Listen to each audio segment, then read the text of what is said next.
Hello, Dr. Torsunov. Hello, everyone. We continue the topic about how to distance and punish the right way. The first question is from an online participant. Anna asks, "Today is Forgiveness Sunday. Before the Great Lent, people sincerely ask for forgiveness for their offenses, meanness, and deceptions towards others.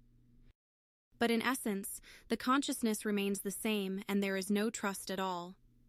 How should one relate to such moments? Should we continue to keep our distance?"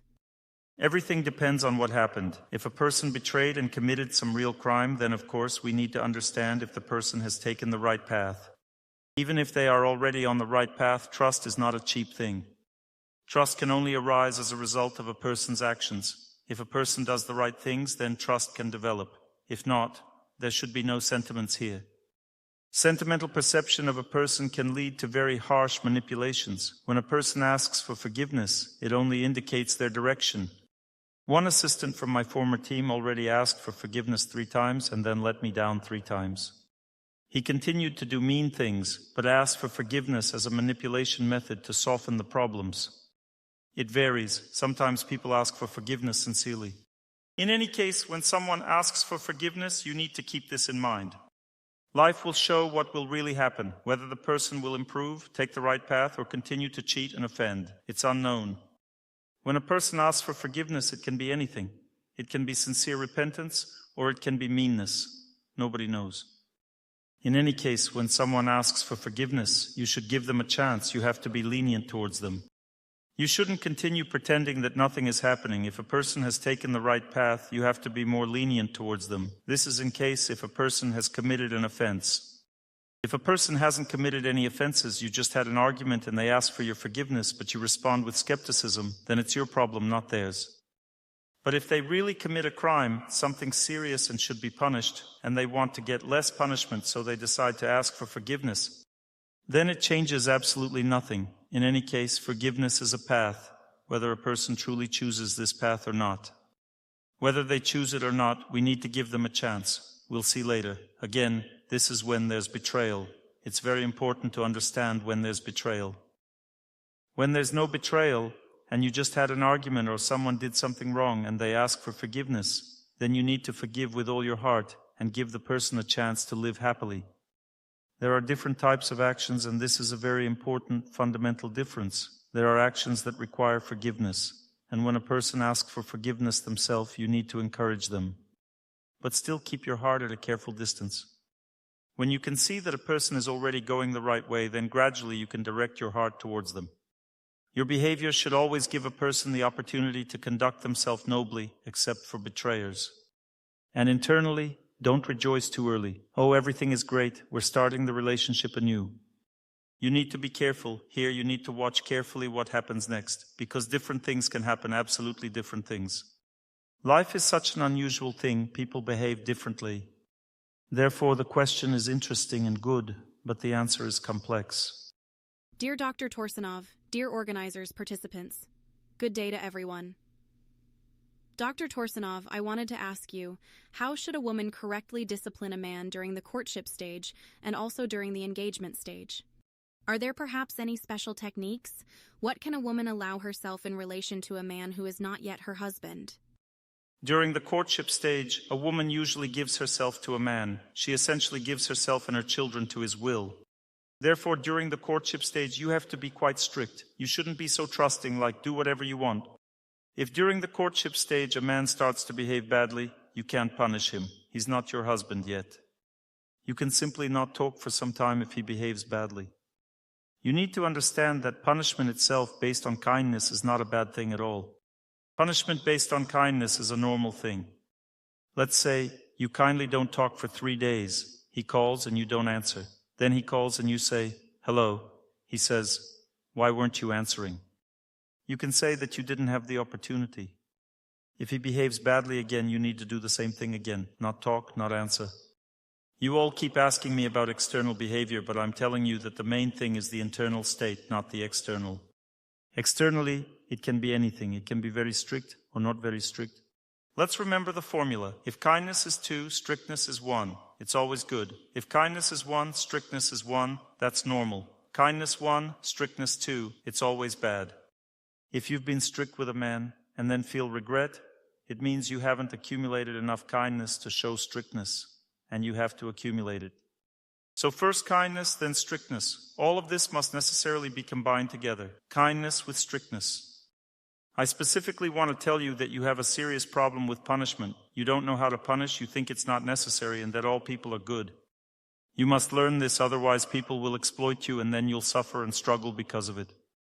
You have to learn firmness of spirit. And you should discipline your suitor to behave correctly in life, to respect the divine feminine nature. But first you should accumulate kindness and only then show strictness. Dr. Torsunov, my respects. A person has crossed the red line. I kept my distance with him, but it didn't help. Well, these are parent-child relationships, specifically between mother and son. How not to lose connection completely. Distancing only makes the situation worse. The situation may end in a year, in 2 years, or in 10 years. You are attached to your child, and that's the whole problem. He's now taking advantage of this attachment, and you're breaking down. That's the whole problem. You need to understand that if your child needs to face a hard fall, let them face it. It's his choice. If you show weakness, it will only get worse. If you're doing everything right, also look into your heart. Is there enough kindness? I don't see that you have enough kindness, maybe enough strictness. There's not enough kindness, and kindness is God's energy. Pray to God, set yourself up for Him, think about Him. Try to feel inner kindness, but show strictness externally. A war has started between you and your son. The strongest will win. If the son wins, he will degrade. If the mother wins, he will develop.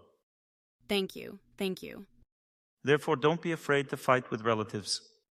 Jesus Christ said that relatives will be your enemies. This inevitably happens sometimes. Don't be afraid of it. Set yourself up for it. It should be done with kindness, but also you should maintain strictness. Distancing shouldn't be cruel. Kindness is the foundation of distancing. But always know that if relationships end for a year or two, for example, it's nothing terrible, it's normal. You shouldn't put relationships above educating and strictness and give in to his power over you. Because you are attached and the child now feels this and holds power over you. And this is punishment from God to you for being too much attached to the child and too weakly to God. We should only be attached to God and never become too attached to anyone else. Otherwise, you'll receive punishment from those to whom you are attached. Thank you, Dr. Torsunov. Thank you, everything is exactly like that. Thank you. And how and when should we stop distancing ourselves? It's not a problem. If kindness is the foundation in your heart, then when the person behaves better, that's when you should stop. But if you have anger inside, then, of course, you won't want to stop. You'll want to take revenge. If there's kindness inside and you see that the person is becoming better, then stop. It means to get closer to them as fast as possible. The problem is that we are attached to relatives. We want to shorten our distance faster. You should observe the person. If they behave better, then you get closer slowly and gradually. That means that if they behave better, then you get closer. They behave even better, then you get even closer. If they behave worse, then you distance yourself more. But it's very important to consider that sometimes people distance themselves from others, when in reality others are distancing themselves from them. Sometimes people become impudent and still distance themselves. You should always try to understand what's happening. Truth is above all. If you're at fault, make amends. If you're not guilty and you're being accused wrongly, then defend yourself. Stand up for your honor. Distancing yourself purely out of stubbornness is not a way to live at all. Some people measure each other's strength. That means who has more pride, who can keep distance more is right. They distance themselves as much as they can, and then divorce happens and children are left without parents. First kindness in the heart, then educating. If you haven't achieved respect and gratitude in a person's heart, then you have no right to punish them. Gratitude is the foundation of life. If you tried, helped other people, spared no effort for a close person, and they became a bit impudent, then you distance yourself. Still, gratitude remains. Gratitude is not a human quality. Gratitude is God's energy. God thanks you for investing in His person. Because we're not dealing with our own sons, not with our own wives and husbands. We're dealing with God's people. If you invested in a person whom God gave you, then God will be grateful to you through their heart. If God is grateful to you, you can educate them. You can distance yourself with kindness. Everything will end well anyway. No need to be afraid. If you invested in a person, cared for them, helped them, and they became impudent, this is natural. all people tend to become impudent. Raise your hand. Who here is not prone to becoming impudent? Who is a dignified person here? Everyone tends to become impudent. Therefore, accordingly, if everyone tends to become impudent, then we should distance ourselves with kindness. And when to get closer? Kindness and heart will tell you when to get closer. But if you are attached to a person, then kindness won't help you. Because when they beckon with their finger just a little, start behaving a bit better, you'll stick to them again, and they'll become impudent again. Everything will repeat again, therefore you need to always know to whom you should be attached. Most of our problems are because of this. Problems are not because we distance ourselves in a wrong way. Most problems arise because we form attachments in the wrong way. We become too attached to people, we rely on them, we think they will help us. We should help other people, take care of them, help them, and be faithful. But the attachment should be to the Lord alone. If you become attached to people, don't blame anyone but yourself. Punishment will surely come. And that's good, nothing terrible. People will punish us. When we become attached to them, we pour poison into their blood. They start becoming impudent right away. Strictness is the highest manifestation of kindness. Only people who truly love someone can punish. And if they don't truly love, then they don't care if a person degrades. For them, the main thing is not to spoil relationships. Little Johnny, what are you doing there? Stealing, Mom, she answers. Well, just don't smoke. You understand? The main thing is not to spoil the relationship. I need to treat Johnny well, although he's already stealing. Next question. Thank you. How to feel when a close person has crossed the line. How to understand in which case to distance and in which case to punish. You can get stabbed to a different degree, so to speak. Sometimes you get stabbed a little, sometimes badly, sometimes even worse. Sometimes you get killed. When you're killed, it's too late to distance yourself. If a person has taken a knife in their hands, it already means they should be punished. Whether they manage to stab someone or not doesn't matter. If a married person starts meeting with other women, they should already be punished. Don't wait until they start having sex with them. The same goes for women. If a person starts drinking, they should already be punished. If a person starts smoking, they should already be punished. If a person starts stealing, they should already be punished. If a person starts slandering and spreading rumors about you, they should already be punished. Everything depends on the degree. There are different types of slander. There's slander that can make a person go to prison. There's slander that destroys life. There's slander that doesn't change anything in your life. The degree of punishment corresponds to the degree of violation of Moses' commandments. But if a person doesn't punish someone who is gradually breaking a commandment, then things will only get worse. Excessive humanism with such people always leads to defeat. As one acquaintance told me about a case at his workplace, there was a man who was in charge of finances and he stole a small amount of money. And my acquaintance punished him and deprived him of his salary. That person repented, asked for forgiveness, but he didn't understand that he had violated Moses' commandment. This means that crossing the red line is a terrible thing, and simply asking for forgiveness is not enough to cross back. It's not sufficient. One needs to walk the path to return. And imagine my acquaintance gave this person financial responsibility again. That person didn't hesitate and took all the money from the cash register after a year, and my acquaintance lost a lot of money. When a person violates commandments, they develop a second nature. They have their usual human nature, and they also begin to develop a second nature, a second character. And according to the Vedas, this second nature is compared to a scorpion. There is an interesting story there. A camel was crossing a river, and a scorpion said, "Carry me on your back, I won't sting you." The camel said, "But you'll sting me anyway. It's your nature." "No, I won't sting. We'll both drown. I can't swim either. I definitely won't sting. Carry me on your back." The camel put the scorpion on its back. They started crossing the river together. The scorpion sat on the back and thought, "How nice, the back is so warm, and the blood must be even warmer." The scorpion stung the camel, and they both drowned. The moral is, if a person has a certain nature, don't think it will go away just because they act pitifully. If a person starts cheating, it's like a second nature, it won't go away, and such a person needs punishment. They don't need your kindness, they need punishment. It's good if they ask for forgiveness. But nature hasn't gone anywhere. Therefore, if it hasn't gone away yet, then wait, look, observe the person's actions and behavior. Observe and then draw conclusions accordingly. That's roughly how it is. It is foolish to believe that they supposedly repented. He cheated on me, made amends, and now we live happily together. No, my dear, he will continue to cheat because he has acquired a second nature. And you need to be very careful. You need to wait. The time will come, maybe he will change. You will feel it in your heart and get closer to him. In fact, the heart is an excellent indicator. People think that someone has made amends, but I still feel that something is wrong. You feel correctly. Well done. Keep feeling.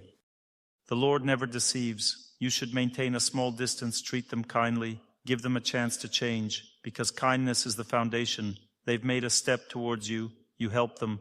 Everything is fine. But if a person just says some words like sorry and then stings again, it's definitely manipulation. Like when a small child tells their mother, "Forgive me, I won't misbehave anymore." Don't let yourself be fooled by this. Only a person's actions can really indicate where they are going, in which direction. Words are just air vibrations. Yes, thank you very much. By the way, about nature. Even if we take Saint Mary of Egypt, it took her 17 years to somehow cleanse this sinful nature from herself. 17 years. My dears, let's not exaggerate. Saint Mary of Egypt cleansed her sinful nature by different standards. You understand? Imagine if we wait 17 years for someone to cleanse their nature. We first need to cleanse our own nature in the same way, and only then wait for others to cleanse theirs. Of course, we definitely have to wait. But also there are people of different calibers.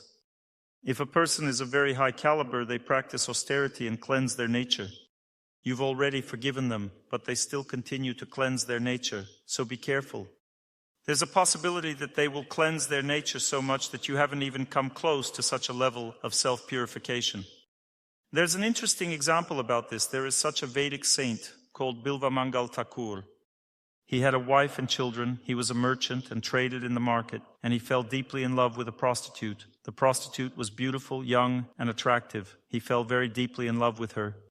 He started cheating on his wife. Then what happened next? The situation is described like this. There was heavy rain, a storm, and he went to this prostitute across the turbulent Ganges. When there's a storm, it's a dangerous river with whirlpools. He swam across the turbulent Ganges and felt that he got caught in a whirlpool, and there was something like a log nearby. He grabbed onto the log, but it turned out to be a crocodile. The crocodile was also caught in the whirlpool. They got out together. The crocodile had no time to eat him because there was a storm. He went further. He reached the fence of her house. The fence was high and slippery. He saw some rope, grabbed onto the rope and climbed over, but it turned out to be a snake. Snakes can be very thick and big, like ropes. Well, the snake also had no time. It was too tense to bite. So again, he wasn't killed. He continued climbing to the second floor. He climbed, slipped several times, and finally made it up there. When she opened the balcony for him, he went there and told her the story of how he got to her. She listened to the story and said, "If you had made such an effort to reach God, you would have been a holy person. But you were just trying to reach an ordinary prostitute, so it isn't giving you any benefits." She didn't encourage him, and this struck him deeply. After that, he became thoughtful and went straight to contemplate. And he was a dignified person in his past.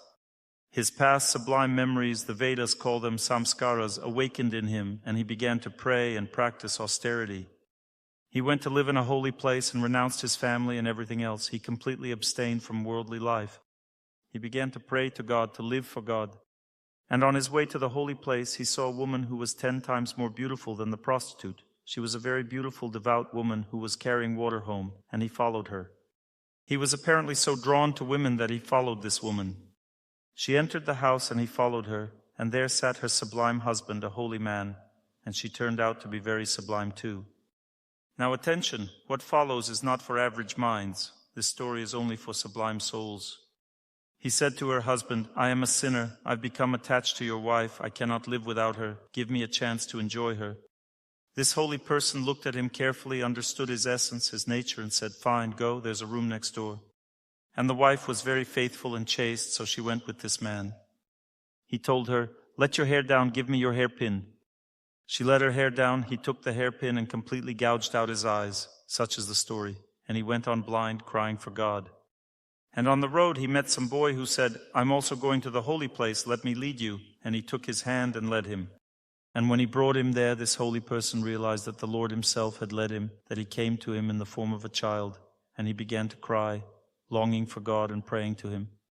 Then he began to pray for this prostitute. He prayed for her because he understood that she was his first mentor. She gave him the very first instructions. He redeemed all her sins.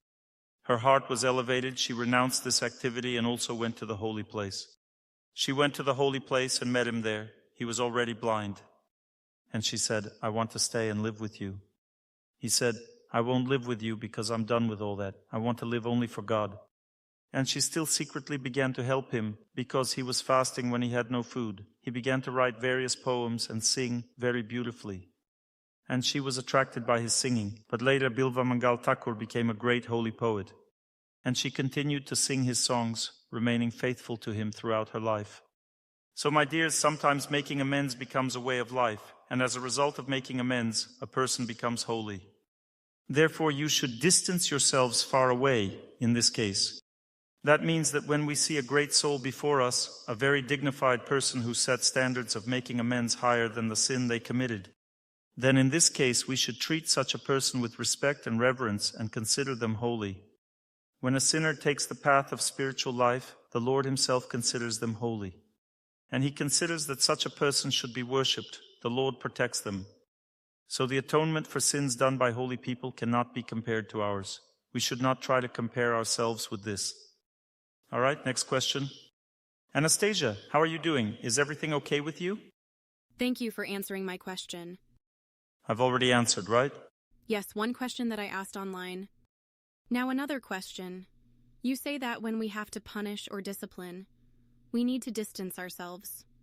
Are there other ways of punishment? And how to understand when to discipline and when to punish?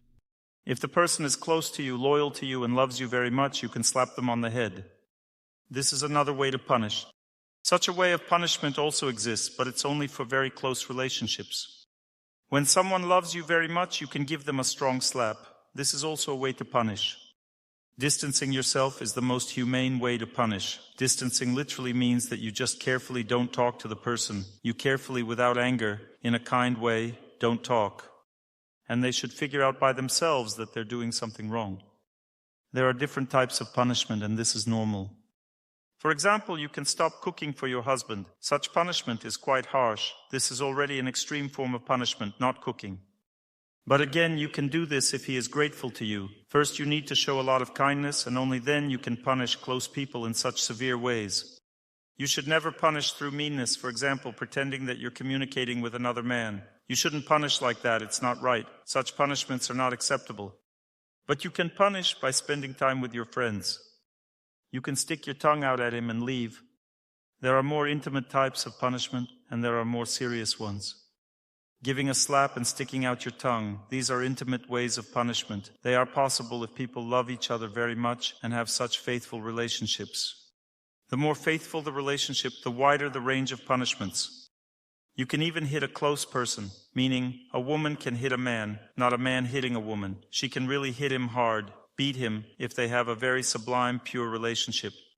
And if there are no such relationships, accordingly you can't do that. That's why distancing is the mildest form of punishment.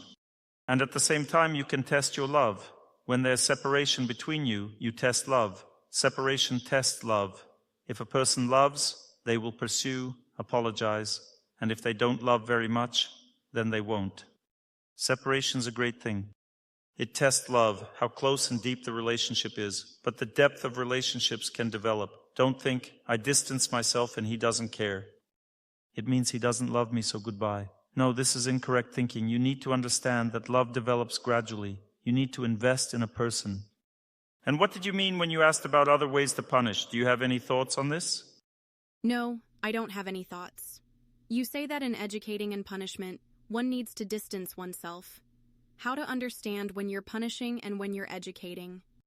When you distance yourself briefly and not severely, that's education. Let's say he asks you, "Why aren't you talking to me?" And you smile and say, "Everything's fine," but still don't talk. That's education. And punishment is when you don't smile and don't say anything. If he keeps bothering you, then you go to your mother's. That's punishment. But still, everything should be done with kindness. Kindness is always superior, but punishment means you don't communicate at all. And there's no way to make you talk. That's punishment. But if he asks and you talk, that's education. That means that there are different degrees of distancing. Sometimes people go to live with their mother. That's already punishment. The most important thing is to understand what punishment is in general. Punishment means that I maintain my self-esteem. I don't agree with such behavior and attitude towards me. And if you need me, then I'm ready to continue living if we establish a correct relationship. And if you don't need me, then it is your choice, your decision. That means that in any case, self-esteem comes first. And therefore, when a person crosses the line, then punishment is necessary. And they will decide whether they need you or not. If they do, they ask for forgiveness and try to win you back. If not, then you live separately and set a deadline. What if you're punishing someone, not communicating with them for quite a long time? They seem to have understood everything, apologized, and changed. But after some time, everything repeats again. Like in the song, start over, even if you're unlucky sometimes. That means men are slow learners. Set yourself a limit of about 5 times. And what if nothing changes after 5 times? Then you need to distance yourself for longer. And when the person makes amends, you should tell them you won't manage. And they should make some promises. But what specifically are you talking about? What exactly is he doing wrong 5 times in a row? Drinking. I knew it. You know, it's impossible for a person to quit drinking immediately. Alcoholism is not exactly a vice, it's a disease. It's something between a vice and a disease. This is very important. Many people don't understand that if a person stops drinking, they will have a psychopathic disorder. I'm looking at your person now. If he doesn't drink, he'll start having mental breakdowns and beating his head against the wall. People drink because of static tension. That means you need to take him to a swimming pool or make him lie in a bathtub. So next time when he makes amends, you need to tell him, will you do what I tell you to quit? He'll say, I will, I will. Then in this case, you tell him, go, lie in the bathtub. Make him lie in 28-degree water for 70 minutes once every 4 days. Then when he's softened up a bit and feels better, make him do stationary positions of the body to cleanse 5 energy layers. That means standing or sitting in the butterfly pose for 65 minutes. And when he starts doing exercises that cleanse the subtle energy body, why would he need to drink? A person relapses into drinking because they can't handle it. They can't control themselves. You should understand it too. Therefore, everything is good. The person wants to quit. This is at least the beginning of the 3rd stage of overcoming fate. He doesn't want to quit. He says, I don't want to. Yes. Then no. Then live separately, set conditions, pray. And he then must say that he wants to quit. You should say, okay, then let's do what needs to be done to quit. Then this is approximately 33% of overcoming fate. Do you have calmness in your heart that everything will be fine? We're not together now. I was just interested in this question for the future. Did you give him the whole world or what? We separated. You gave him the whole world? Yes. Good, then for the future, here's what I'll tell you. There are 2 things about a man that you need to consider when you meet him. First is his direction. All men want to earn money, this is normal, but this is not a man's direction. A man's direction is his desire to work on himself. He should, for example, at least exercise. For men, self-improvement usually starts with sports. Therefore, when a man starts jogging or doing morning exercise, that's already very cool. It means he has chosen the right path in life. And the second thing is bad habits. You need to study them. You need to seriously understand if they exist or not. Because if a man has bad habits, it's very difficult to correct them. And when a man starts living a family life, these habits become even stronger. In this regard, a woman affects a man negatively, not positively. She relaxes him, takes away his willpower. If there are no bad habits and the direction is good, then the person is good. That's how you should evaluate a person. Okay, thank you. And don't waste your time anymore on those who drink. If you found out that he drinks, it means he will become an alcoholic. This is your karma. You drank in your past life and now you're paying for it. Therefore, you need to carefully watch your fate if it's trying to trick you again. Men can be deceptive. I don't drink, and then it turns out that he does. So don't look in that direction. Be careful. Overcome your fate through prayer and healing practices, and then get married. Regarding this person, does he want to restore the relationship or not? That's exactly what I was asking you about. He's already started dating another woman, and you told me to wait for half a year. Have you waited for half a year? No, you told me this about a week and a half ago. Well, wait for half a year. Why do you need to wait for half a year? So that you don't do anything bad, so that you don't commit bad actions. How long did you live together? 2.5 years. Wait for half a year and then joyfully move forward in life. This means you're waiting, not that you're humiliating yourself before him. You just wait. It means you don't date anyone. Give yourself half a year for recovery. Develop bright memories about this person. Forgive him, and then move forward on your path. Thank you. Thank you, Dr. Torsunov. I went for a run this morning. I had a run planned for today. I knew that when I come to Israel, the sun is strong, so the run would be very difficult. Last time I ran and couldn't finish the cleansing of 5 layers. I ran for 3 energy layers, then had to walk. Today I decided to run to complete the cleansing of all energy layers. It was very hard. My pulse was rising, but I kept running. And after running, I went into the sea. The sea isn't warm here. And when I came home all frozen, I discovered that my wife had prepared a hot bath for me, although I hadn't asked. Such mercy from the Lord came. I lay in the bathtub. We have a clock hanging on the wall, and it turns out it's 6 minutes behind. I was counting on it, decided to rest a little, and came to you late again, although there was no reason for it. When we overcome our fate, fight, overcome difficulties, love the world, love nature, that's the right way of living. We shouldn't get too absorbed in everything we have. For example, if your son hurt your feelings, you should go outside for a walk, breathe fresh air, gather energy, and continue living joyfully. There's no need to be discouraged or sink into grief. When we break down, we can never help anyone, neither ourselves nor our loved ones.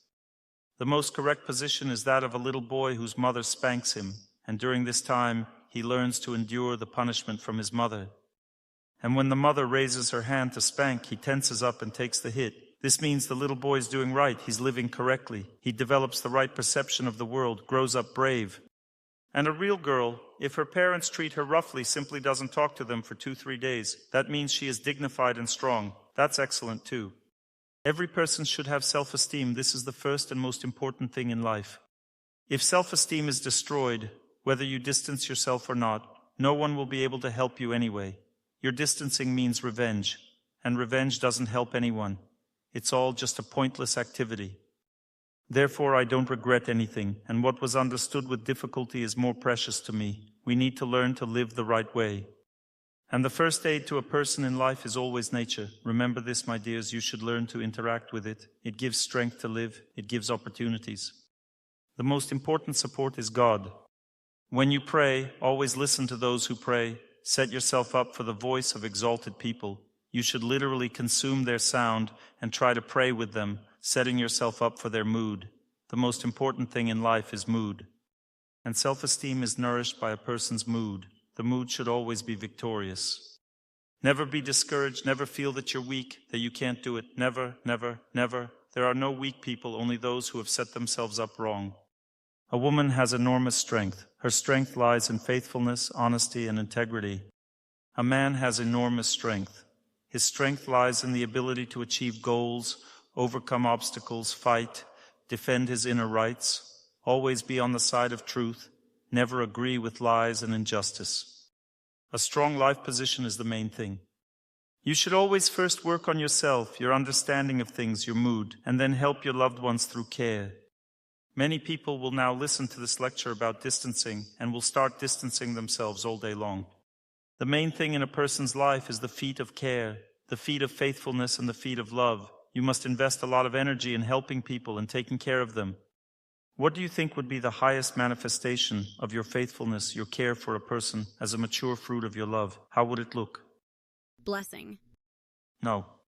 What is the highest manifestation of your faithfulness? Everyone is silent, they don't know. Blessing is always needed.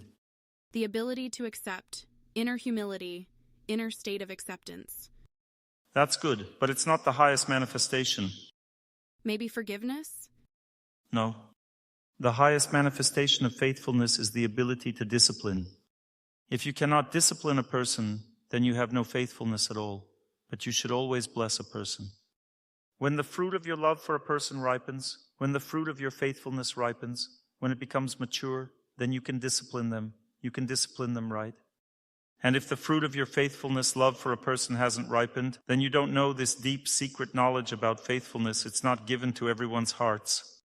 When a person is truly faithful to someone, they can always discipline them at the moment when they've strayed from the path. And that's why a friend in need is a friend indeed. A friend is known by how they tell you the truth, discipline you with words. That's what makes a friend. But if a person is indifferent to the fact that you're degrading, that you've strayed from the right path, then in this case there is no real deep friendship. Every person sometimes strays from the right path. Everyone is prone to making mistakes in this world. There isn't a single person who doesn't make mistakes. And a friend will always first correct you kindly. But if you don't want to be corrected kindly, then a friend will discipline you, will distance themselves from you, increase the distance, not talk to you. This is a true friend. A true friend means strictness. It's a sign of higher friendship, higher love. In today's modern world, people don't use strictness. They've created juvenile justice, like you can never be strict with children. Any strictness means someone has to step in. That means people sin, but you can't show strictness. The previous culture, not our culture, was deeply tied to strictness, and therefore people always understood that punishment is a normal thing. Now in Arab countries, if someone steals, they immediately cut off their hand, whether you're a foreigner or whoever. Try stealing in the United Arab Emirates. If they prove you stole, they'll cut off your hand. And without a hand, you can't steal. It's harsh. But you can leave your suitcase on the street, go wherever you want, and when you come back, the suitcase will still be there. Nobody wants to be left without a hand. There are no fools. That's why there's no theft in Arab countries. I'm not endorsing or saying it's normal to cut off someone's hand. We're now in an era of degradation. There should be a balance between strictness and encouragement. People are very weak nowadays, my dears. They don't have proper knowledge, no self-control, and everyone is weak in this era. But without discipline, there is no love, my dear friends. It's impossible to live happily with each other. If your close person cannot punish you, if there is no punishment in a relationship, then this relationship is not full. There is no real love in it. It's just sentimentality, and that's all. This is not love in reality. Love is when there is distance. You need to understand that we didn't make up this strictness here. What do you think in spiritual reality, where everyone is holy? Is there strictness? Is there strictness in spiritual reality? There is much more of it than we have, and it is perceived completely differently. Do you know that the Lord's wife can easily distance herself from him for a long time? Or the Lord can disappear from the sight of his devotees, but they wait for him. This is also strictness. And this is normal. Everyone in spiritual reality perceives strictness normally, and distancing only strengthens love. Just distancing yourself is not enough. True faithful relationships have strictness. The possibility of strictness means that love is strong.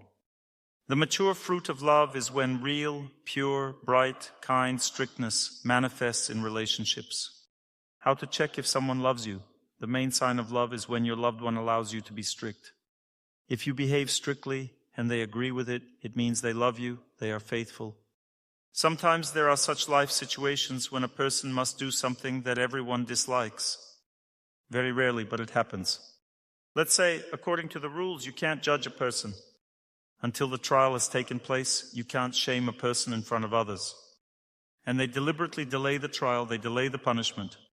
And the person disgraced someone in front of everyone, told how it really is, told the truth, and then says, please punish me for what I did. They get punished, but they are happy, because they confessed following their heart's call. They exposed the sins, told about it honestly. Sometimes there are situations when a person voluntarily accepts punishment because this is how they maintain their honor. A person maintains a normal relationship with themselves to avoid degradation. Therefore, we should respect strictness towards us. If we are being punished, it's very good. It means we are loved. We shouldn't be afraid of such behavior from our elders. But if juniors try to punish you, don't agree to it. Because juniors don't have the right to punish their elders, they can only not speak kindly. They can distance themselves a little. This is normal. But if they shame you in front of everyone or something like that, it means betrayal. And betrayal must be answered unequivocally. You must also punish in response. Sometimes elders make mistakes, but juniors should accept these mistakes. They should forgive them and endure the mistakes of elders. This is the culture of relationships. You can distance yourself from elders, but you can't shame them. You can't diminish their merits. An elder is one who has merits. And when a person has very great merits and made some mistake, some small sin, there's no need to put it on display. This is wrong. If an elder infringes on your legitimate rights, you can ask them not to do it, and this is normal. But when your rights are slightly infringed and you start to defame the elder, then definitely a person will be punished from above for such insults. They will degrade. Therefore, the question of distancing and punishment is very complex. This is the most complex question in this world that exists. There is nothing more complicated. That's why in ancient culture there was a whole community of saints. In each settlement there was a council of priests, not lawyers, but priests. They studied the scriptures and decided according to them whether to punish this person or not. And they also decided how to punish if punishment was needed. This is a very complex thing. And when punishment came from holy people, all people accepted it. Because holy people announce punishment with kindness. If kindness is the foundation, then punishment is easily accepted. But if there is no kindness, we are offended, we get angry, take offense, and cannot accept the fate that affects us through close people, then punishment loses its meaning. It's very important to understand that distancing or punishment is always a very dangerous action. And before doing this, you must make sure 10 times that there is more kindness in your heart than strictness. If there is more kindness, punish boldly, no problem. You can even punish just in case. If a person hasn't done much wrong, punish them just in case. But there should always be more kindness. By punishment, I mean distancing. Punish by distancing. This is such a great punishment. You just don't communicate with the person. You keep yourself a little more distant. But how to determine if you're right for doing so or you are wrong?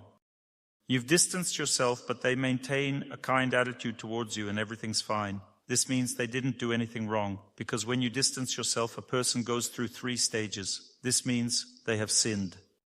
Let's study these 3 stages of development. And these 3 stages mean that when you distance yourself from someone, you declare a light war on that person.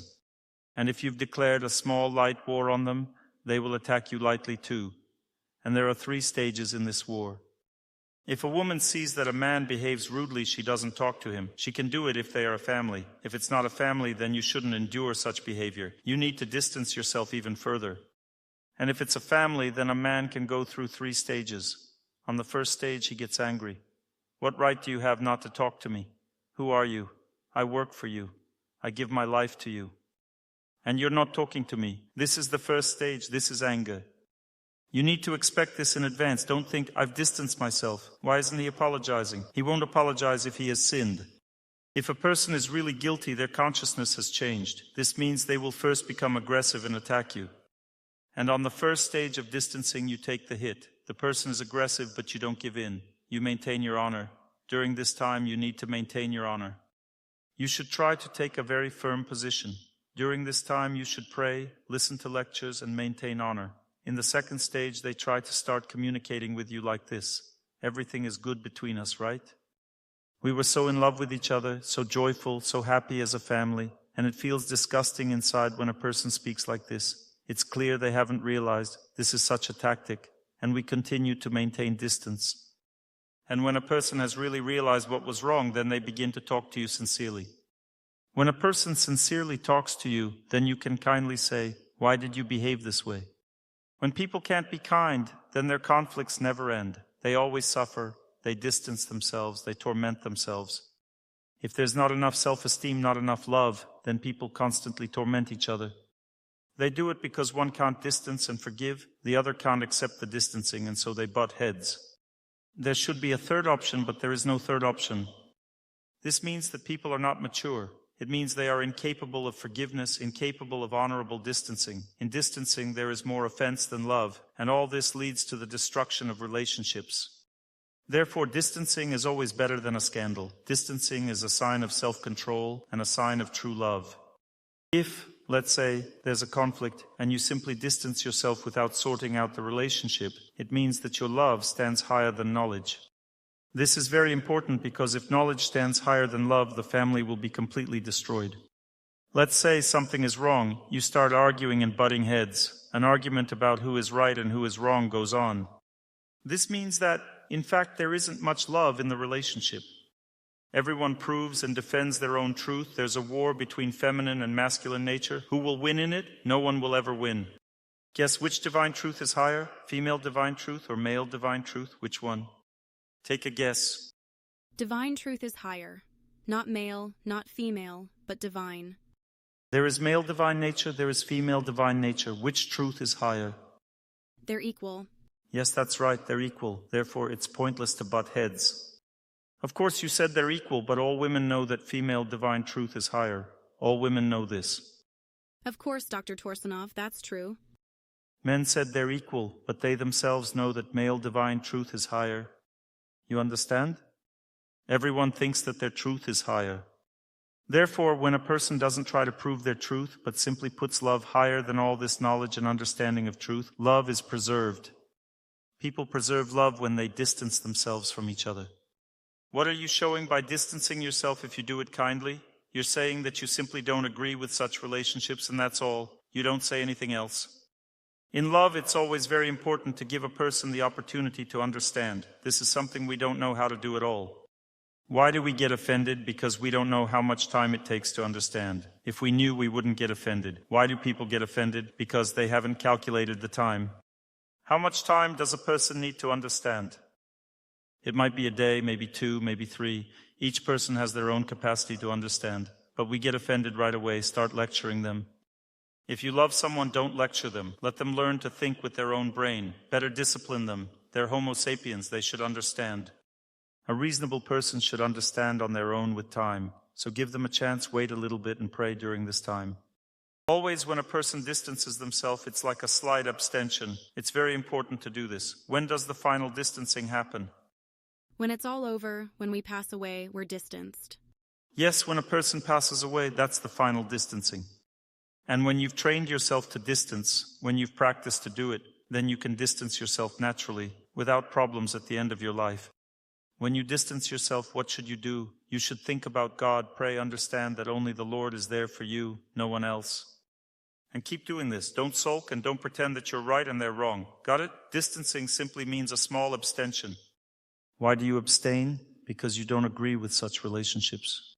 And if a person has the inner ability to disagree with certain kinds of relationships, then everything is great for them. That means the relationships will be different later. Therefore, distancing always means a small abstention. Abstention is when you distance yourself, you remember that you should live for God, pray, overcome your fate, and fill yourself with happiness through relationships with God, nature, and good people. Don't ever forget that relatives are your test. They are meant for your development. Don't bet on them in life. Don't think they will help you.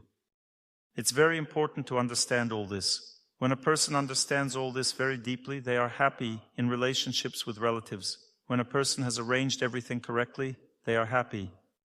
Happy distancing is also distancing.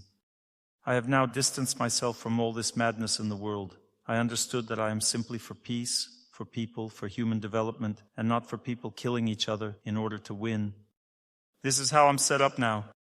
This is also a kind of abstention, because a person always identifies themselves one way or another with the country they live in. I identify myself with all good people. That means I have no interest in how all this will end, because I understand that whatever the result might be, essentially it changes nothing. Essentially, changes must happen in people's hearts. They must learn to love, must learn to forgive. They must learn to be together, accept each other as they are, live in peace and kindness. Strictness, of course, sometimes happens even between countries. Sometimes a spark occurs, wars begin. It's an inevitable process of life. There will never be a time without wars.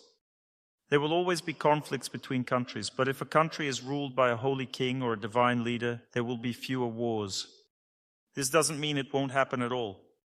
But if there are 2 divine leaders on both sides and there's a conflict between them, is there any force that would make them fight? What do you think? Only God, probably. But why would he? He wants everyone to live in peace. Let's say there are 2 holy kings and there's a conflict between states according to fate. Can anyone force them to fight? They are holy kings. No one can. Then there will be peace. There will definitely be peace. When wars begin, it means sin is present. And don't get involved there, it won't help anyone, especially giving up your life. Life is the most valuable thing a person has. Some people feel that there is sin there and stand up for the truth. Well, okay, so they chose this way. People can choose what they want. The time will show what happens further. Because if you are killed and you go to heaven, it means you were right. And if you are killed and go to hell, it means you were wrong. Like Muslims, they fought for their faith. They would come out to duel and say, let's fight. If you kill me, I'll die for my faith and go to heaven. And if I kill you, you'll go to hell. Will you fight? They had such confidence. They were absolutely convinced of this. They fought for God. Some refused to fight and said, then I accept your faith. I'm not so sure that you'll go straight to heaven. Do you feel that way? Yes, try to kill me. And some even saw that it was impossible to kill them. This is also proof that God is on this person's side. Saint Ali was such a person. He was the first caliph after the Prophet. It was impossible to kill him. He would fight against any warrior. Though he wasn't actually a warrior, he was more of a public figure. He takes a sword in his hands and says, "Come out." They attack him, but he dodges and defends himself, saying, "Accept the true faith." The other one says, "I'll kill you now," and starts fighting. Ali says, "No, accept the faith." But the other person doesn't accept. And he only raises his sword once and kills. Before doing this, he says, "Well, if you don't want to, then die," and that's it. When people see how all this happens, they all later understand where God is, on whose side. Not only Muslims, but ancient Jews too. He was such a warrior that he could not be defeated or killed. He was so strongly imbued with God that he had enormous strength. He could fight an entire army alone. I now live in Ashkelon. This is the city where one famous warrior was born. I forgot what his name is. Samson. Yes, Samson. There were such people in all religions. Orthodox Christians also had such strong personalities. Therefore, when a person is really confident, convinced that God is on their side, they can fight. This is normal. I now feel that my mission is peace, prayer for peace. God gave me this task. And I feel that it's better for people to preserve their lives for God, to live on in the name of the Lord, try to develop spiritually, to become a person of earth, to love all people on earth, to believe that the Lord loves everyone regardless of nationality and religion. The Lord created all nations, all faiths, so that they could live happily on earth. Therefore, we need to love them all. That's why abstention can even be like this. Sometimes abstention means that you try to stay away from all these events. You choose kindness, love, peace. That's also abstention. This also means love. Your abstention doesn't mean hatred towards someone, because people often distance themselves because they hate some country or some leader. But abstention can be connected with love, on the contrary. I think many religious figures pray for peace.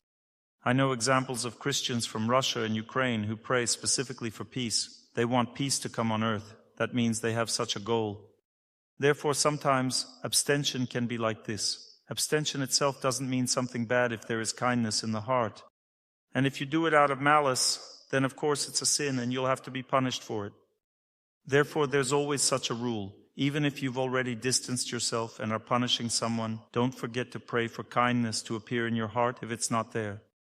And if you think it's there, still pray just in case, so that there would be more of it, because abstention is still more of an internal rather than external process. During abstention, a person deals more with internal things. They pray to God, try to understand that in this world they are closer to God than to everything that happens here, and need to learn to stand closer to God. Because if we do not turn to God, then no one will protect us, neither close ones nor distant ones. Abstention is a small death. It's when you immerse yourself in a relationship with God, try to be self-sufficient. You distance yourself because you disagree with the current relationship that exists. If you don't accept such a relationship, you can distance yourself a little. How do most people on this earth behave most of the time? As long as there's still a possibility to endure, I will endure. The person isn't sinning that badly yet. It's nothing terrible. I'll keep enduring. This is such a great foolishness and mistake. Never let the situation get worse. You should heal the situation faster. If a person has become a bit impudent, distance yourself a little. You don't owe them anything. Some people think that if we start living together, I'm obliged to suffer with them, endure their sins. You're absolutely not obliged at all. You're not obliged to endure anyone's sins. On the contrary, if someone has started going the wrong way a little bit, immediately create some distance. Show them that you depend on God, that you don't agree with these sins, and if you distance yourself gradually and then they improve, immediately come closer. That's the best way to live. That means it's better not to let the situation worsen, but always show your strength in relationships. If there are any problems, always address them immediately. Then life will be easier, relationships will be better, because when you turn a blind eye to what someone is doing wrong, and you don't show your connection with God, don't show that the Lord is dearer to you than anything else, nothing good will come out of it in reality. And if you show that you have such strength and can do this, then definitely you will be more respected in relationships. You will develop the right relationships with close people, getting deeper and deeper all the time, and essentially it won't come to sin. Because why does it come to sin? Because we engage in permissiveness. That means we pretend that nothing bad happened. Everything is fine. Then the situation goes further and further, and it ends with real betrayal. Therefore, when we are betrayed, we need to analyze, understand that we ourselves made mistakes with these people. We positioned ourselves wrong, and therefore such a situation occurred in life. So when you ask me about distancing yourself, it always indicates previous mistakes. Let's now talk about relationships in the collective. What is a collective? How do relationships in a collective differ from relationships in a family? Family relationships are based on love. Therefore, love is the foundation of the discipline. That means that if love is not manifested, then distance is needed. If it is manifested, you may get closer. So we use an easy style of relationships, love. We don't sort out relationships, we simply distance instead of having a scandal. This is a sign. If you want to prove your love, then instead of quarreling with a close person, you distance yourself. This means you love. This is a sign of your inner strength and love simultaneously. It is an easy style of relationships. Either we live together joyfully and happily, or we keep a little distance from each other. Either joyfully and happily again, or at a distance. Sometimes a close person has no resources. This is very important to understand. Should you punish a person for not having resources? Let's say your wife is in a bad mood, has no resources, and you distanced yourself from her. No. You just should joyfully do something on your own. When she has resources again, you should joyfully get closer. That's all. So this is not distancing, in fact. It's just understanding that close people can't always communicate closely with you. Because sometimes there's strength to communicate, sometimes there isn't. We're not all saints here. Fate impacts us. Sometimes there's no inner possibility, sometimes there is. It varies. In close relationships, love is always the main thing. If there's no love, then regulate the distance. Either be closer or get further away. That means that self-esteem should always be the foundation of love. If it's not the foundation, then everything collapses. So if you see there's no love, move a bit further. But you yourself must show love. You invest in love. If the response isn't right, then distance yourself. If the reaction is right, then move closer. You should maintain an easy style of relationships. Again, you joke and laugh. Don't hold on to what happened in the past. If there was no betrayal, then you should always endure and forgive everything as if nothing happened. And even when someone apologizes to you, you should say, nothing happened. I don't remember what happened. You can joke, you can pretend. In love, you can joke, be cunning, pretend. All this is done for the sake of love. Let's say you pretend that you don't know what it's about at all. What's the matter? What problems? If someone apologizes, act as if nothing happened. It's good when you don't need to strain a close person. If they've already corrected themselves, then what's the problem? Again, we joke and laugh. But business relationships at work are completely different. These are opposite relationships. Business relationships at work are deeply tied to knowledge and rules, and you need to live for these rules. Therefore, in business relationships, there should always be distance. You should always set distance with people. In business relationships, there should be no close relationships, always distance. If, let's say, someone is good and you want to be friends with them, be friends outside of work. Because if you're going to be friends at work, everyone will start envying this friendship. Things will heat up immediately. Everyone will start feeling that they are disadvantaged, deprived. They'll start suffering. The atmosphere will be ruined. Let's say someone wants to be friends with you, but you build business relationships with them at work. Business relationships at work are good relationships, always at the right distance. When should you increase distance at work? When someone doesn't fulfill their duties. At work, it's important to simply fulfill your duties and be friendly to everyone. Distance means that you don't build relationships based on love. You simply fulfill your duty at work. You're friendly and smile at everyone, greet everyone, but don't enter into close relationships. You work, fulfilling your duty. You come to fulfill your duty.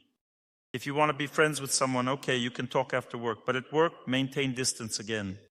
If people start being friends at work, the collective falls apart. Work gets destroyed, especially friendship between seniors and juniors destroys everything completely. Let's say a boss likes some junior employee. They become friends and openly show friendship at work. Through this junior employee, everyone will immediately try to get into relationships with the boss. Then someone will envy the junior employee and will try to take revenge on them. Evil feelings will start to manifest and problems will begin. For example, an office romance. Let's say there's an unmarried woman boss and there's male boss. They have work and they try to maintain business relationships, but they get into a personal relationship. Let's say a man brings flowers to a woman, puts them on the desk and pretends he didn't bring them. She asks, "Who brought the flowers?" Silence. Business relationships. She's the boss. He behaves seriously with her. Business relationships are mixed with personal ones. They can have a walk together after work, communicate after work, but at work they should behave right. Otherwise it turns into a comedy. The whole comedy comes from them breaking these distances, and they try to maintain them, and it turns out funny. That's the situation. Therefore, in business relationships, distance can exist, of course. If someone doesn't fulfill their duties, you won't constantly complain about them. You simply disagree and try to communicate and see them less. You greet them more reservedly. You show them that you disagree with their way of life. You don't have friendly conversations with them. Friendship is possible at work too, such business friendship, but it's not too close. You don't greet them too warmly, don't communicate too much. You keep your distance in a kind way. Again, distance means having a benevolent attitude towards any person. If you decided to discipline someone, then kindness should still be above all. Here it's also very important to understand who we have no right to discipline. If I don't have kindness towards a person, if kindness is not stronger than strictness, then we have no right to discipline that person, even if they specifically need our guidance. Therefore, it's very important to always have enough kindness towards people, and kindness is God's energy. Therefore, when you feel that you have no kindness towards a person, then pray, surrender to God. Let's say you have a duty to educate. For example, you're a senior at work. If someone is senior at work, they should always educate everyone. They should set an example, behave strictly, reprimand people and scold them. Often people at work pretend that nothing happened. Then everything will fall apart. So if you're senior, you can reprimand and scold, but you should do it kindly. You can organize some meetings and praise everyone there, but reprimanding should be done individually. It's better not to reprimand people at meetings, but there are cases when someone has done something so wrong that it can be said at a meeting, but this means that you'll probably have to part ways with this person. But this is an extreme case. It's better, of course, to reprimand someone in a private conversation and praise them at meetings, not in private. There are situations when someone doesn't intend to stop sinning and you can't fire them. Let's say they have some high position. Then you can make the situation public so that other employees don't suffer. Let's say people don't know someone is a bad person and start communicating closely with them while they befoul and spoil everything around them. So you need to make it public so that people don't communicate with such a person. Sometimes punishment at work can be quite harsh. Sometimes people get fired, lose their salary.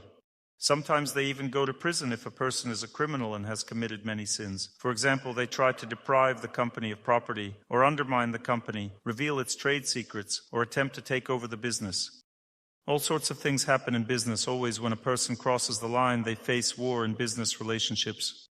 What does it mean to declare war? It means involvement of the court. That means that with a kind heart you defend your company's rights, try to protect yourself and stand up for your rights. You punish the person. So, crossing the line always means that you need to defend your rights. Often people think, let them take my company, I'm not too attached, I don't want to get involved with them, let them live. Therefore you're telling them, go to hell, I support you. And for this you'll go to hell yourself later. Because if you see someone going to hell, you must punish them. So that person receives punishment and then they won't go to hell. They atone for their sins and that's it. Therefore, it's very important to clearly understand, when a red line is crossed in your presence, you shouldn't encourage it. You must always respond to it. There should be reactions to everything else, but according to work regulations. But when serious matters begin, then there should be a serious reaction. It's very important to observe etiquette at work. For example, in family life, it's very important to maintain respect for a person, to respect a woman as a woman, a man as a man. But at work, etiquette is not about women or men, it's about rules. For example, there's a senior person at work. Whether you like them or not, whether they sin or not, you must treat them as a senior if you work at this job. If you can't treat them as a senior, if they're completely sinful, then leave this job and find another one, and treat seniors there properly. But if you pretend that you're better, start competing with the senior, then you destroy the whole team with this behavior. Let's say a senior person sins. What's the subordinate's fault? Maybe it's a large team. There's someone even more senior above that senior person. Why should everyone suffer if you start rebelling? You destroy the whole team this way, you destroy all activities, and people will be left without work. Therefore, if a senior person sins, you can ask them about it very respectfully. I once conducted a training for a manager, and one person asked me how to correct a senior person. I say, you can ask respectfully. Is it right that we are doing things this way? Not that this person does, but that we work like this. Is this right? What do you think? And regardless of what the senior person says, right or wrong, but they'll have to think about it because their sins have been pointed out to them. When a person sins, they think that no one notices. When everyone notices, then they have to think about how to live further. But if the senior person is a complete sinner and they answer you, "We'll continue doing it this way, get out," then you need to say goodbye to them and go your own way. Because if you're dealing with a demon or ignorant people, then it's definitely not worth getting involved with. Once a young man asked me, "Dr. Torsunov, I have such good friends, they're great. We love each other so much, we're friends. I could have a good business with them. They decided to make cookies." He asks, "Is this a good business or not?" I say, "Cookies are food, it's a good business." He continues, "Dr. Torsunov, but there's one thing, the cookies are made from cannabis." Meaning the cookies are made with drugs. It's allowed in Europe, you can make cookies with drugs there. That means a child can eat it and the drug will take effect. He says, "I practice asceticism, pray, do static and dynamic exercises and fasting. Can I make cookies with drugs or not?" I say, "You can, but you'll get poisoned." Then I told him a story about how one person came to me and told me about his life. He himself didn't drink, he was a decent person, he had a business. As they say, business is business, money has no smell. And this person in the 90s, when there was chaos in the country, inherited a vodka factory from the country. And he started selling vodka, although he didn't drink himself and lived an honest life. But business is business, money has no smell. So he decided it wasn't a big deal to sell vodka as long as there was money. Naturally, this degrading business is always criminal, always connected with crime. And so he worked like this for some time, and then his friends came to him and said, "Either you give up the business or we'll kill you." And at that time, in the 90s, there weren't many options, and the person gave everything up because life was more precious. In general, he made the right decision. He lost this wine and vodka factory. Then he married a normal, decent woman, but after a couple of years, she became an alcoholic. He divorced her, married again to a decent woman. After a couple of years, she also became an alcoholic. Then he married for the third time to a decent woman. And after a couple of years, she also became an alcoholic. Then he came to me for consultation, told me this story and asked, "Dr. Torsunov, should I get married for the fourth time?" I said, "No need, because the karma from all that alcohol, from all those people you helped become alcoholics, will affect you through your wives. Because karma affects everyone differently, some through health, some through family life, and some through work. Where it will hit you personally, nobody knows, you have to check, but better not to." And he started praying, cleansing himself from this alcohol business. So they canceled the cannabis cookies. The person understood that he shouldn't do it, and he decided not to engage in this because it's dangerous. It is unknown where it will lead. Fate will be ruined. Therefore, at work, you need to distance yourself first of all from sinful activities. Your fate is always more precious. Often people think that money is more precious than anything, and they start working where they shouldn't, producing meat, for example. One young man asked me, "I work the night shift. Is this good or bad?" I said, "Of course it's bad. You need to sleep at night, not work." He asked, "How long can I work without harm to my health?" I answered that harm to health is happening already because he doesn't sleep at night but works. In this case, energetic blockages are forming and life expectancy is reduced. I said, "To not lose your health completely, you can work for 6 months. And he said, "Exactly, that's right. I lasted 6 months. Then I started feeling bad and health problems began." Therefore, my dears, there are jobs where you simply shouldn't work. But there are situations, especially for Ukrainians now. They come to another country, there's nowhere to work at all, only night shift. Such options are possible for the beginning. To survive, you can load cargo at the railway station and work at night for some time. And you should continue praying, overcome your fate, and try to find a normal job. Therefore, at work, you always should look with sober eyes at what is happening. If money has become more important than your life, if you think that money is the most important thing, then you have ruined your life right away, from the very beginning. When it comes to work, you shouldn't distance yourself from the team or from work, but most of all in life, you need to distance yourself from mortgages. Or more precisely, from the desire to take it. This is what you really need to try hard to distance yourself from, because it's like a plague. When a person takes it, life becomes so dangerous afterwards, so difficult. People basically become enslaved. They can work themselves to death. For example, when a bad period in life comes, you can't work, you have no strength. but you need to pay the mortgage. It's such a nightmare. Therefore, there are two best options. The first one is to take a mortgage for a small amount and invest it immediately in real estate and pay it off. Then take the next small amount and again invest in small real estate. Then combine these properties and move forward gradually like this. This is in case you can't save money, physically just can't. And the second option is to save money. You can do it, or your wife can. She takes money from you and says, "We're saving money."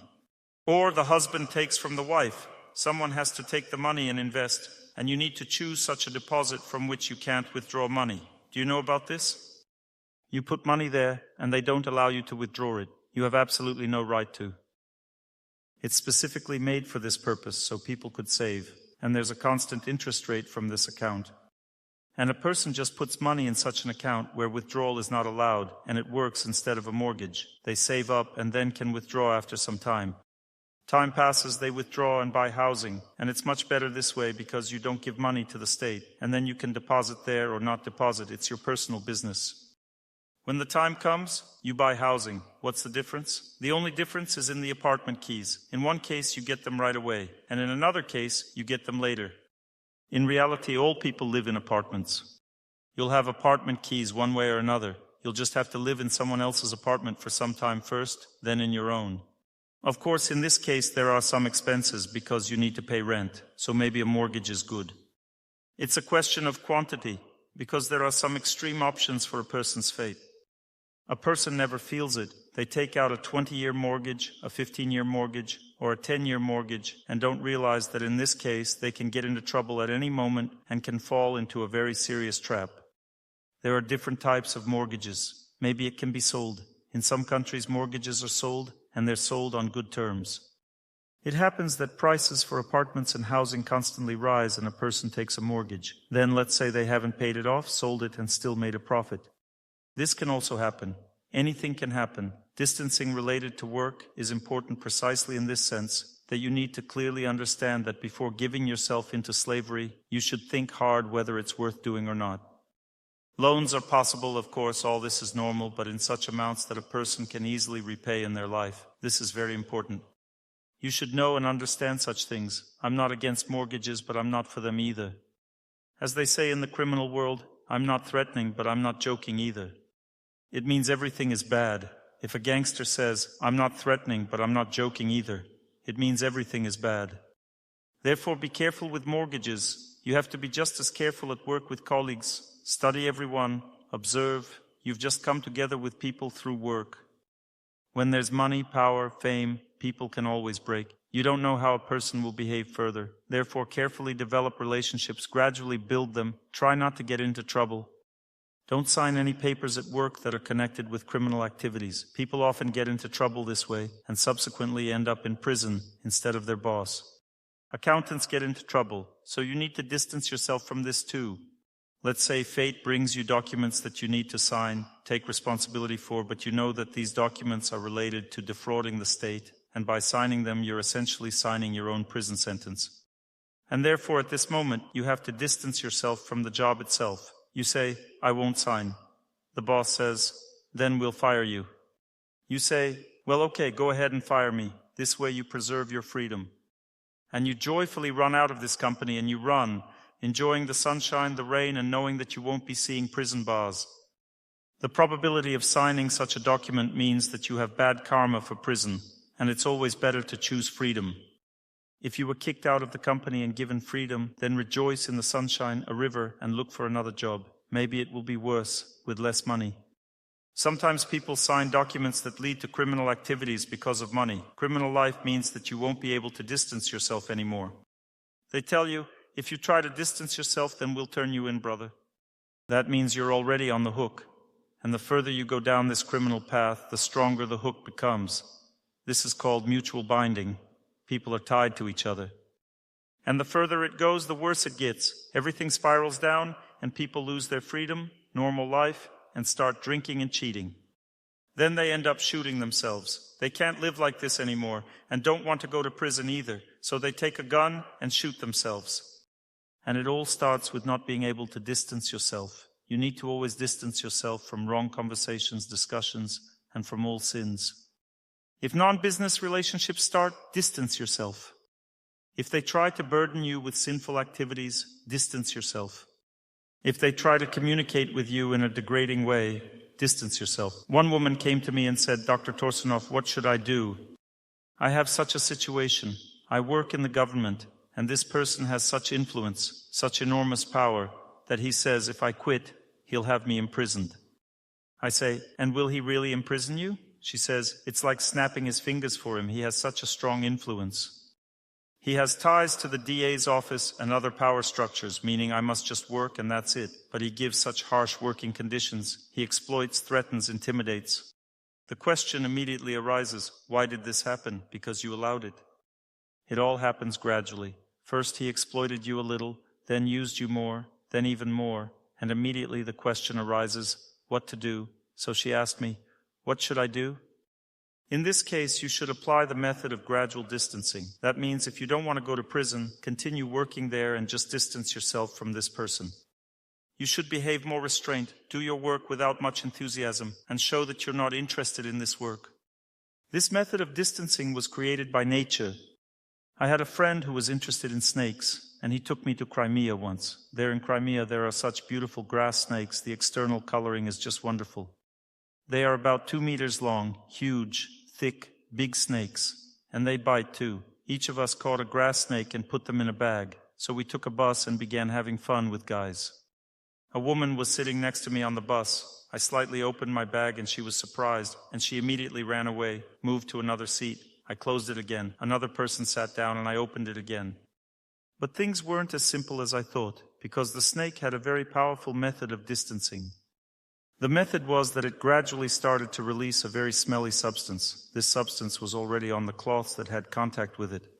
This substance started to soak into me. I also started to smell so strongly that it made me nauseous, wanting to throw up. Such a really smelly substance. Later I learned that you could even die from it.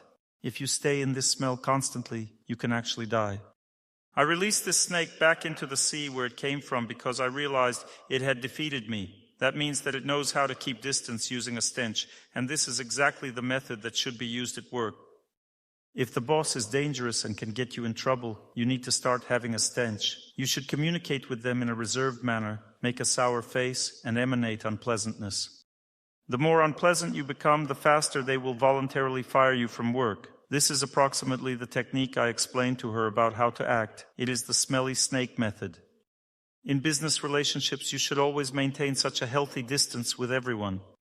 If you want to be friends with someone, be friends in a different territory, because relationships of knowledge don't tolerate close relationships. Love always destroys these relationships.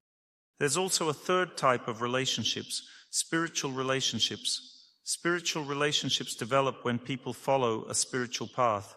This happens in Good People Club, or, for example, when you go to a temple. The center of spiritual relationships is the relationship with God. Therefore, spiritual relationships are very dangerous relationships. They are the most dangerous of all. These are very dangerous relationships. The main danger lies in the fact that you're not dealing with your own people, but with God's people. Even if they are your subordinates, they are still God's people. So you have to build relationships with them very carefully, otherwise you can suffer greatly. Because when you commit offenses against such people, you commit offenses against God, and you can degrade for several lives or more. Therefore, in general, this is a very dangerous topic. The essence is that with spiritual people, you should always perform service together. You should be happy for them, always greet them joyfully, give gifts, accept gifts, and talk about deep topics. But if a person shows some non-spiritual ideas and feelings that are not connected with spiritual practice, and you feel uncomfortable, then you need to choose a very kind distance, keep far away, and be very careful, treating this person kindly and with respect. Don't think that you have much right to educate them. That means you always need to be careful with spiritual people. If you are senior to them, a mentor, then you must educate them. You have to kindly explain to them what is right. Spiritual relationships are always free relationships. There is no dependency there. That means that relationship with God is always a voluntary thing.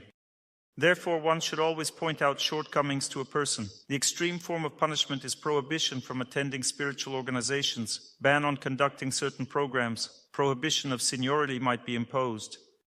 If someone is senior, they are not allowed to be senior in this community. This is punishment for when a person acts incorrectly somehow, does something wrong, but this is always a very, very dangerous thing. Especially if it's a senior person, some exalted servant of God. If a person serves God in a very elevated way, and juniors decide to punish them, it's a deadlock situation for them.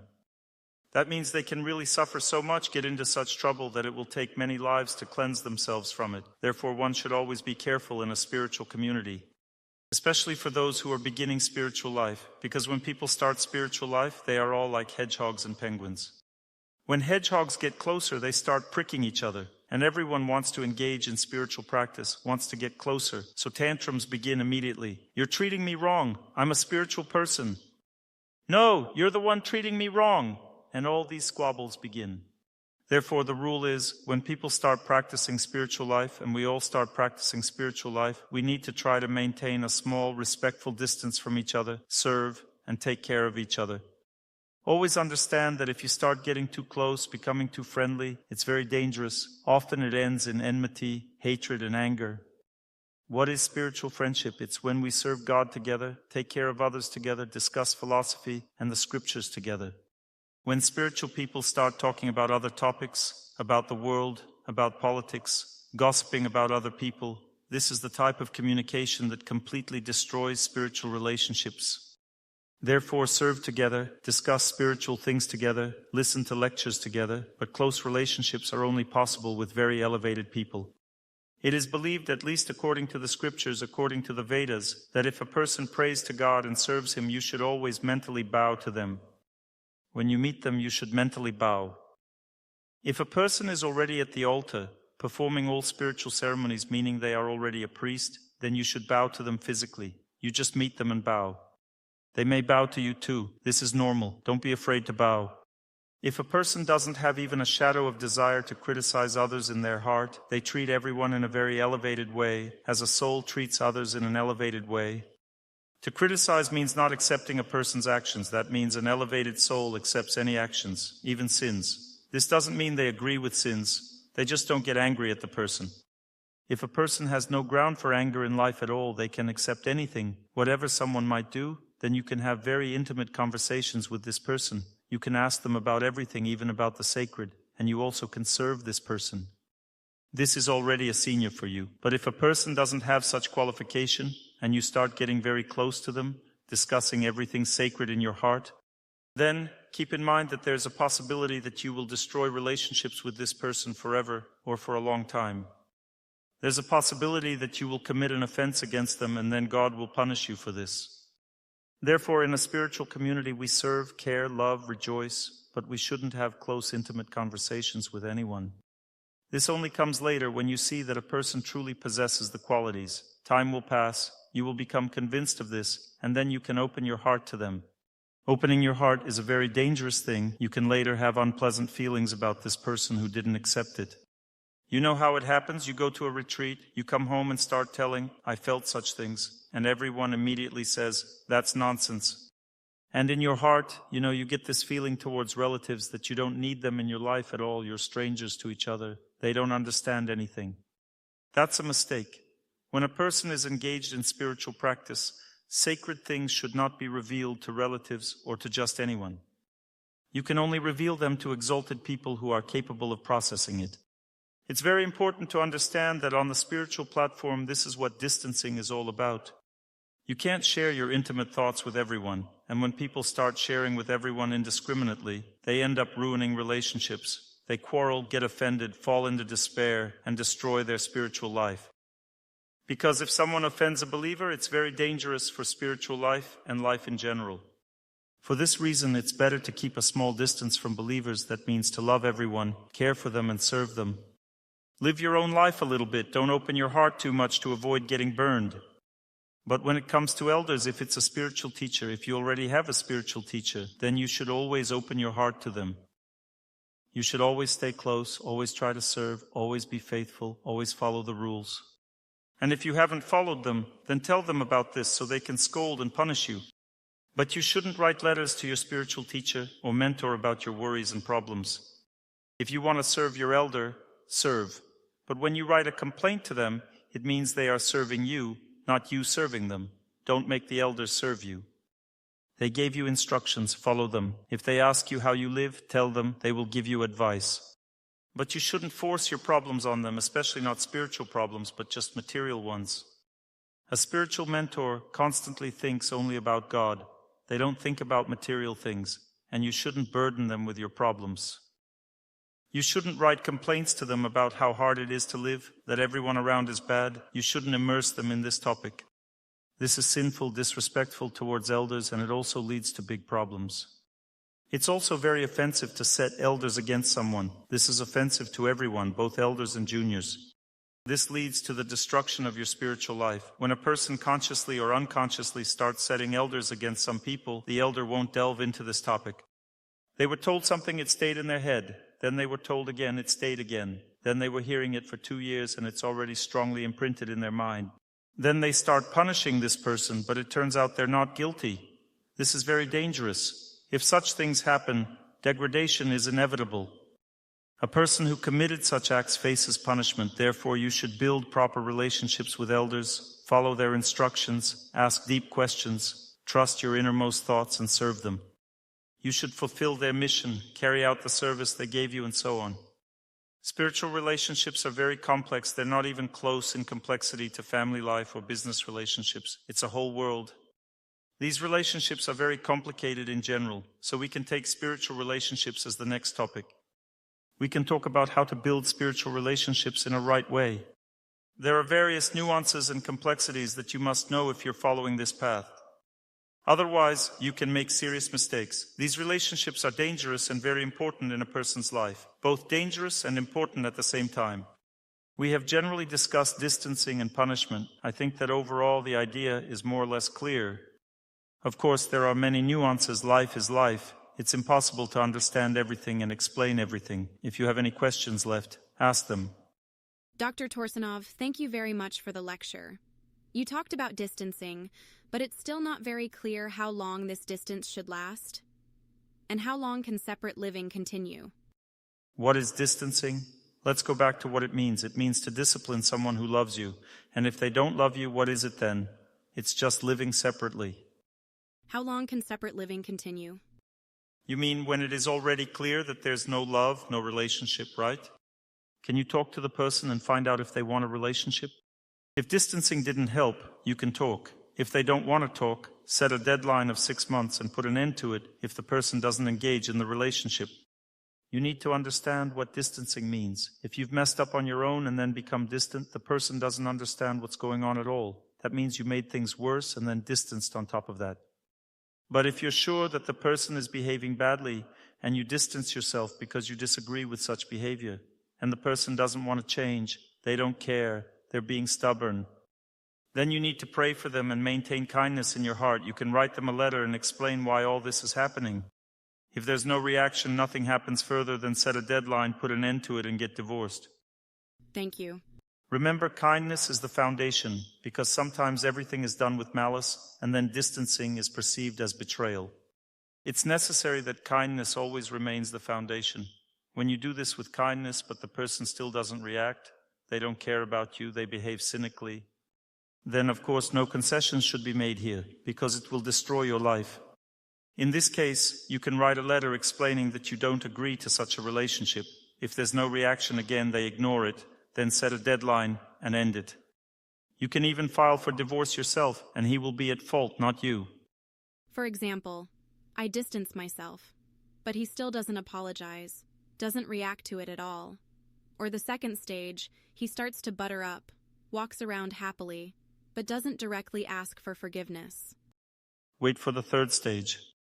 I repeat again, if he says, "Come on, it's okay," and your anger is stronger than distancing, then it's a sin. But if kindness is stronger, you smile at him, but don't let it drift. You smile, behave kindly, but don't talk to him. This distancing is a form of love. Remember, my dears, recall this again and again. I told you that distancing is the highest manifestation of love, but you didn't understand this. You thought it was something else. If you care a lot about someone, want to be with them, and you've distanced yourself, then you smile kindly when they try to be cunning with you. It's like with a child. When a mother doesn't talk to the child, first they pout, then they try to butter up, but the mother still doesn't talk. she does it kindly, so then they start behaving honestly.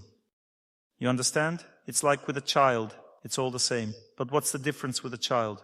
God gives you love for your child unconditionally. He gives it to you unconditionally. That's why it's easy to do all this with a child. But God won't give you love for your close person, for your husband, just like that. You need to develop it through prayer, through thoughts about God, through good deeds. You should learn to develop kindness in your heart towards your close person. If he's, let's say, trying to butter you up, you can smile but not communicate, and then he'll want to be sincere with you. But if anger or resentment is your priority, and distancing stems from this, then he won't make any effort, because in this case he would be breaking himself as a person. He will be destroying himself, and a normal person in this case won't come closer. But if kindness is the basis of your distancing, you're just doing it kindly, then of course he will be drawn to you, and he'll go through 3 stages. First, anger. Second, sucking up. And third, openness and sincerity. Thank you very much. About apologizing, you see, not all people are capable of apologizing at all. There are people who simply cannot apologize. They don't have the strength for it. And when a person behaves sincerely, they say, "Yes, I acted this way. Try to understand me." That means the person is justifying themselves. The person is sincerely justifying themselves. They say, "I really don't know if I'm guilty or not, but I acted this way because." That means they behave like this. This is normal. From this point, you can start talking with them and discuss everything. You can kindly say how you will react, and that's it. There's no need to dramatize anything. When you distance yourself, don't dramatize anything. There is no need to bulge your eyes and all that. Don't dramatize.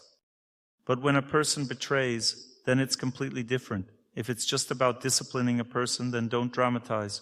But if it's betrayal, then you always need to maintain a firm, strong position. Don't give even an iota of hope to this person that they can get away without punishment and without repentance in this situation that occurred. Don't give any hope to the person in this case. Thank you. Dr. Torsunov, may I ask a question? Yes. What's the right way to ask for forgiveness from someone? How to ask forgiveness from a woman? How from a man? Is there a difference? You should always ask for forgiveness boldly. For a woman, boldly means gently. For a man, boldly means nobly. And you need to know that the person is not obligated to forgive you.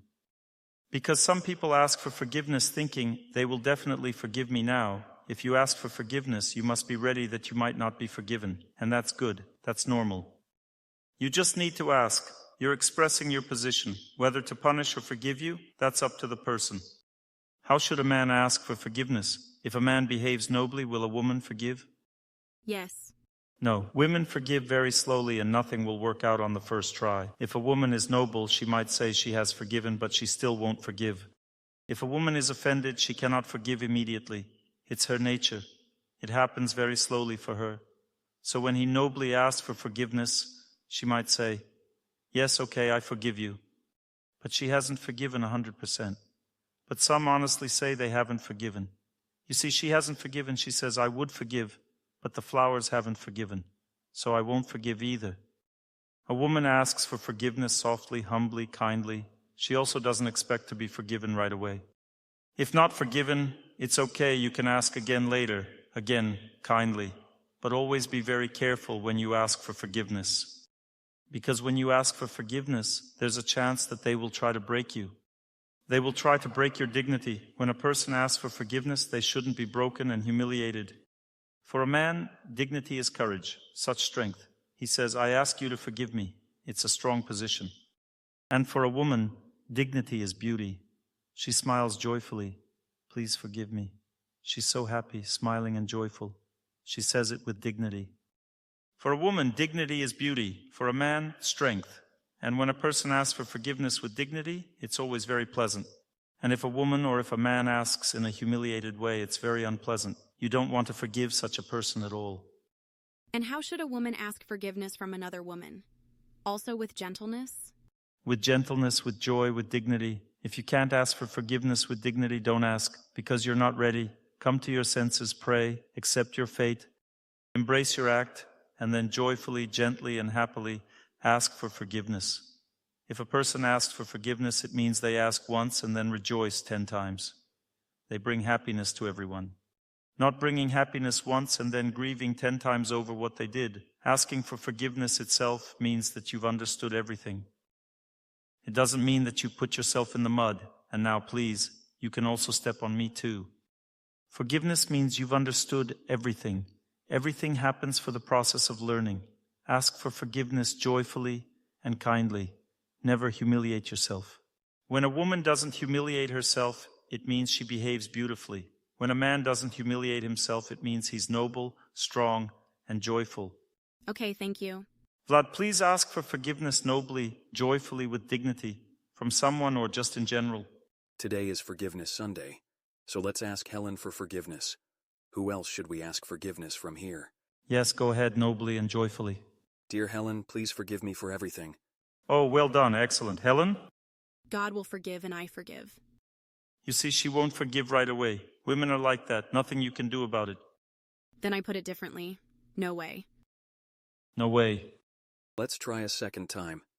Dear Helen, please forgive me for everything. I'll think about it. You see, the process is already going, and the second time you had to breathe in and out. You didn't expect it. You thought she would forgive right away, but you need to concentrate first. Pray to God. It's dangerous to deal with women at all. When you've gained strength, be joyful again, and then it will be great. She will forgive then. Then it will be really great. But you weren't ready. You had to breathe in and out, that's all. Therefore, my dears, practice. Be strong. Never show weakness. Accept challenges bravely. Never give up. Do everything joyfully and happily. When a person asks for forgiveness, they are always on top. It's especially joyful when asking for forgiveness. It's always pleasant, and you can always feel the person's nobility and strength. Today is Forgiveness Sunday, so everyone has forgiven each other. It's Forgiveness Sunday. Everyone has forgiven. Everything is okay. Any other questions? Anastasia asks, how should a mother behave if the father justly distances himself from the child? Should she support her husband and also be more strict? Or on the contrary, give refuge to the child? Secretly, in front of the husband, pretend that we're punishing, but secretly communicate kindly with the child. Don't dramatize the situation. Don't break the child. The same happens when mom punishes. Dad is strict when mom is around, but when mom is not around, he treats his child normally. Because love is a game, you understand? It's a game. Don't dramatize too much. That means that when truth becomes above love, children break down. And when love is above truth, they understand better. Let's say if dad winks at the child and says, listen, let's apologize to mom together. And they come together. Although dad didn't do anything wrong, they apologize together because dad supports the child. Mom, please forgive us, we are so bad. And she says, okay, I forgive you. Love means game. Everything should happen in the atmosphere of play. Dad got angry, distanced himself, but in his heart, there is kindness. Mom supports the child, but at the same time, she's on dad's side, not the child's. There should be no betrayal here, like, dad got angry, he's bad, and you, my child, are good. It shouldn't be like that. Dad should be on mom's side, but at the same time, treat the child normally, with understanding. It's better not to punish children together. Always one punishes while the other lets off steam. Children have weak intelligence. They can't understand everything at once. They don't understand how life works. So you have to be lenient to some degree. But when they do very serious misdeeds, you have to punish them longer, more seriously. All sorts of things happen. Mostly they are silly. Distancing is definitely needed, but anger, being nervous towards children is madness. It destroys the heart and makes things even worse afterwards. That's why I say it's better to distance yourself than to quarrel. It's simply a choice. Understand this lecture in a way that distancing is a manifestation of love, the highest manifestation of love. If you can distance yourself from someone kindly, it means you love them deeply, because when a person loves weakly, they can't distance themselves. They lack the strength to discipline their close person. But when you love very much, you can flip the metal of love to the side of strictness. This is the secret side of love. It's deeper. And similarly, a strict relationship between a mentor and a subordinate means more love. But again, strictness doesn't mean cruelty. Next question. Good afternoon, Dr. Torsunov. I feel love for my son, and there is great kindness in my heart. I know that I'm not attached to him, but I can't punish him. I don't know what it is.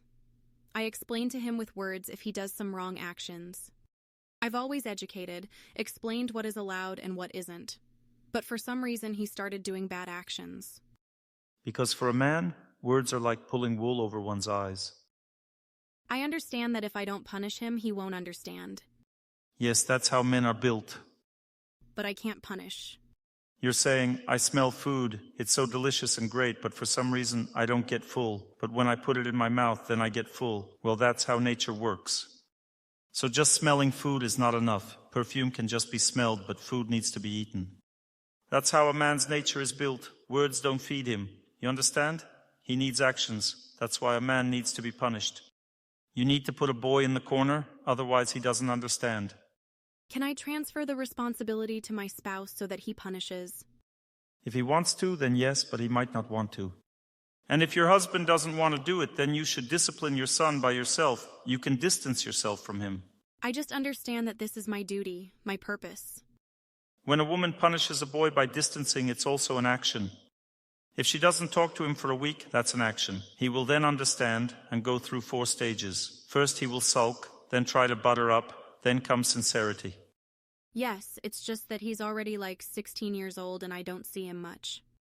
Yes, you said it right, he's like 16, because it seems he's already grown up, but in reality, he's not yet. He thinks he's an adult. Of course he will think he's an adult, although he's still foolish. But you need to understand that kind distancing is the only way to develop relationships with grown children. You have no other options. I think you've let the situation get out of hand because I see a lot of worry on your face. This means you've already let him go far towards sin since you're asking like this. So you need to gradually bring him back. Yes, okay. Gradually. If a big distance has been covered, bring him back little by little. Because if you do it abruptly, you will lose him completely and nothing will work out. Make conclusions that a boy needs to be raised not with words. Draw conclusions. I constantly talk about this in lectures. You don't listen, and then you say, oh, Dr. Torsunov was right, but it's already too late. You see, there are 2 ways to live. The first way is to understand that Dr. Torsunov says the right things, and you should do them. And the second is to experience it for yourself. The second way is worse. Do you understand this now, right? I know that you're saying the right things. That's why we live like that. I just can't squeeze this strictness out of myself. Well, you don't need to squeeze strictness out. It's a game. You just put on a strict appearance and that's all. Got it? The problem here isn't strictness, it's a game. There's no strictness in love. You understand? In love there is only love, but we put on a strict appearance to help a person. And you don't understand this. You want to do everything sincerely, sincere strictness. But love is a game. There's no sincerity there. It's all pretense. Just put on a strict appearance and that's all. Thank you. Okay, let's move on. We have a couple of minutes left. We can ask the last question as always. How to distance yourself from a sick person when sometimes there's not enough patience. This person had a stroke. Yes, stroke is difficult. The person becomes like a child, starts yelling, torturing, draining all energy. Here you need to understand one thing. You're not obligated to give your whole life to anyone except God. Therefore, just gradually perform your duties and that's all. Don't encourage the rudeness of sick people. If they become rude and start stomping their feet, then you need to teach them by simply not approaching them until they start talking and behaving normally. Thank you. You should explain with kindness, like to a child. Let's talk nicely. I understand that you're sick. When a person becomes very ill, they behave like a child. They become like a child. They are no longer adults. You have to treat them like a child. Thank you. You have to pay back the debt of love. Anything can happen in life. A close person might become immobilized. Everything is possible. And during this time, one should think more about God, pray, and understand that there is no refuge in this world. No one will give us refuge. The time comes when we have to pay the price for relationships. This is the price. It's difficult, very difficult. But when we think about God, pray, then it becomes easier. God can help everyone and always, but people will never help us. They will torment us. We need to invest in them, help them, take care of them. And we may get a rude attitude in return. Anything can happen, and we need to know this. We need to be ready for this. Don't get upset. Gather your strength. A cruel fate is testing you, and the main thing is to preserve yourself. I've said this many times. It's not that you have to provide the best quality help to a person. No. Preserving yourself is the main thing. Preserve yourself. Because a person who breaks down in trouble and behaves wrongly is a sinner, they are sinning. During this time, you need to preserve yourself. When you help someone and they don't appreciate it, they act emotionally abusive. It means they're not ready for love. They can't endure pain, can't endure and accept their fate. So preserving yourself is the main thing, but not helping. If you feel that you're not preserving yourself, then keep your distance. What happens to them next is less important. That comes second. Preserving yourself comes first. Otherwise, you'll both go down there. When a close person is drowning, it's important that you don't drown together.